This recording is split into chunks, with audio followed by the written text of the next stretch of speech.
Bom, legal. Você já sabe então que a glândula endócrina é uma glândula que secreta para o sangue. Na coordenação hormonal, ela secreta hormônios. Através do sangue, os hormônios atingem o órgão-alvo. Atingindo o órgão-alvo, altera o funcionamento do órgão-alvo, emitindo uma resposta. E a própria resposta controla a produção do hormônio. Bom, agora, vamos pensar. Será que existem vasos sanguíneos que vão levar esses hormônios diretamente para o órgão-alvo? Não, não existe isso. Não existe uma freeway entre a glândula endócrina e o órgão-alvo. Esses hormônios, eles são liberados no sangue e se espalham pelo corpo inteiro. Ao se espalhar pelo corpo inteiro, eles passam por vários órgãos do corpo. E como é que ele vai saber qual é o órgão-alvo onde ele deve agir?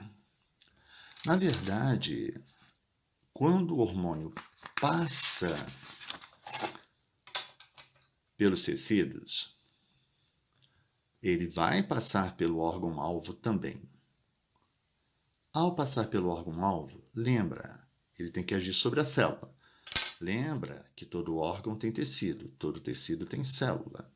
E vamos então considerar aqui o que seria a nossa célula-alvo. Uma célula, ela tem um envoltório. Não vou desenhar a célula inteira, não. Vou desenhar só a superfície dela. Lembra que toda célula, ela tem um envoltório delimitando o seu volume. O volume da célula é o citoplasma.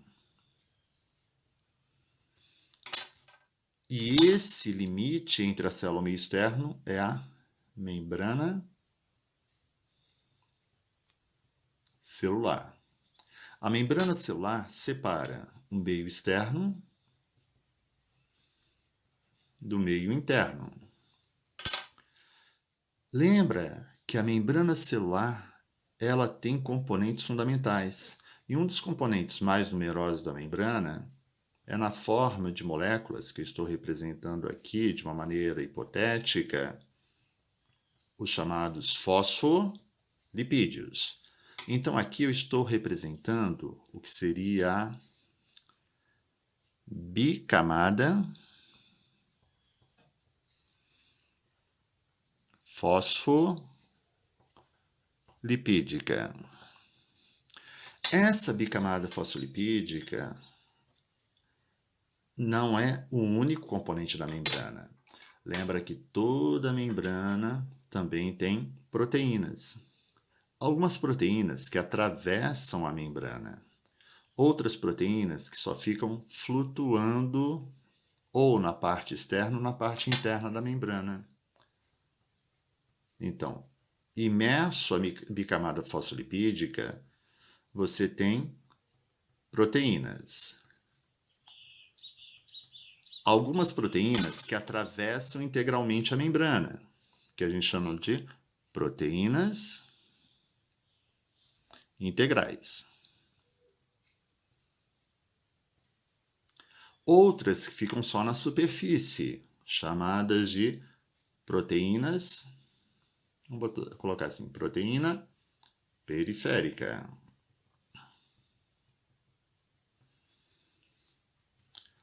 Ora, qual é a importância da existência dessas proteínas de membrana? O hormônio está trafegando pelo lado externo da célula. Então, imagine aqui um hormônio passando pelo meio externo. Esse hormônio, ao passar pelo meio externo, ele passa por todos os órgãos e todos os tecidos pelo caminho. Como é que ele vai saber qual é a célula-alvo? Uma das formas é se esse hormônio for reconhecido quimicamente por essas proteínas de membrana. Esses hormônios que são reconhecidos por essa proteína de membrana, essa proteína de membrana representa o que a gente chama de um receptor hormonal. Esse aqui é um receptor hormonal de membrana.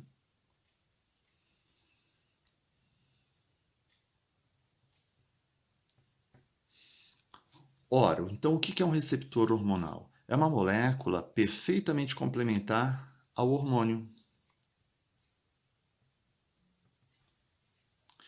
E ao passar pela célula-alvo, que tem esse receptor específico para esse hormônio se encaixa nesse receptor. Ao se encaixar nesse receptor, ele vai mandar uma mensagem para o interior da célula. E ao mandar essa mensagem, o metabolismo dessa célula será modificado. Agora, existem situações onde a proteína que funciona como receptor, ela não está na membrana.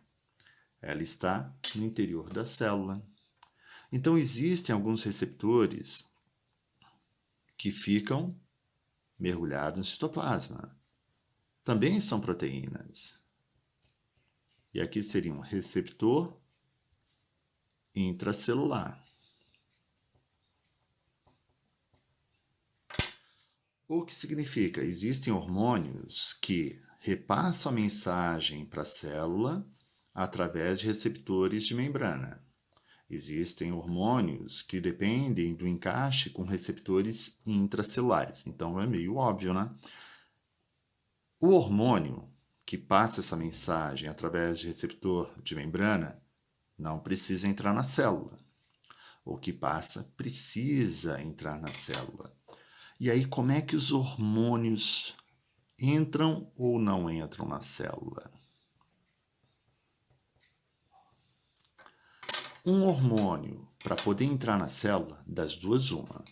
Ou ele é capaz de atravessar a bicamada fosfolipídica, ou, se ele não for capaz de atravessar a bicamada fosfolipídica, ele tem que ser capaz de passar pela membrana. Ora, mas como é que se vai se passar pela membrana se não pela bicamada? Por proteínas integrais. Então, existem caminhos diferentes para esse hormônio atuar. Caminho 1, caminho 2, caminho 3. Repara, um hormônio que não atravessa a membrana. Hormônios que atravessam a membrana. Hormônio que atravessa a membrana pela bicamada. Hormônio que não atravessa a membrana pela bicamada, mas atravessa por uma proteína integral. Ora, a diferença depende de duas características: tamanho e polaridade. Quando o hormônio é muito grande, como é o caso de hormônios proteicos formados por muitos aminoácidos, esses hormônios proteicos não são capazes de atravessar a membrana. Por isso que eles só transferem a informação através de uma proteína integral.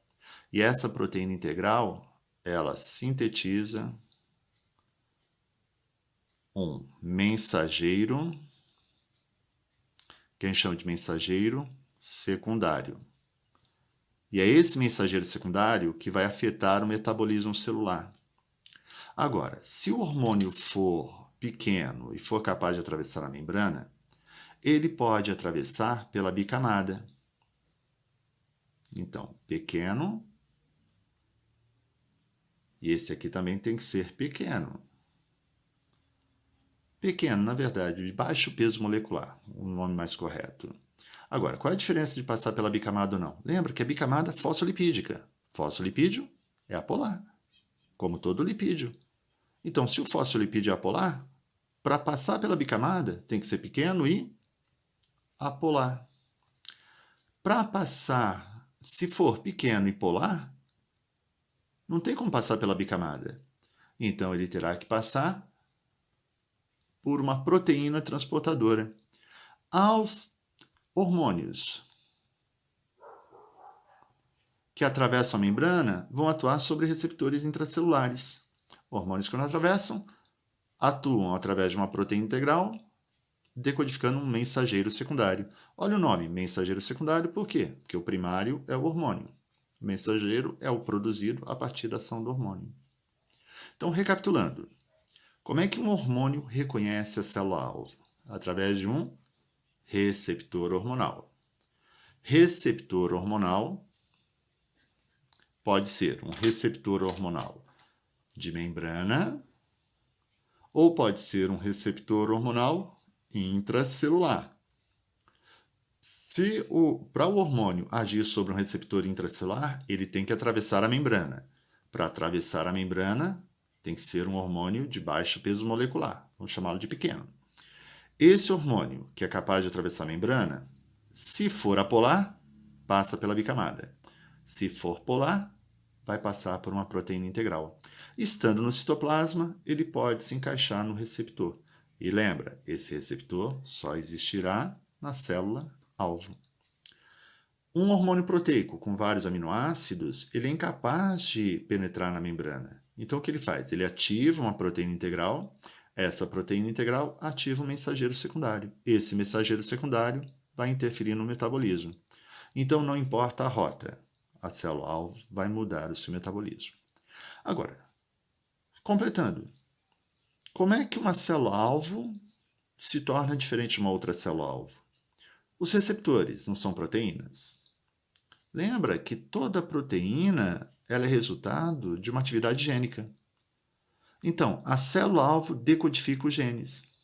E lembre-se também que, apesar de todas as células do corpo, com exceção dos gametas, terem exatamente o mesmo conjunto gênico, o mesmo genoma, os genes são ativados de formas diferentes em cada tecido de forma específica.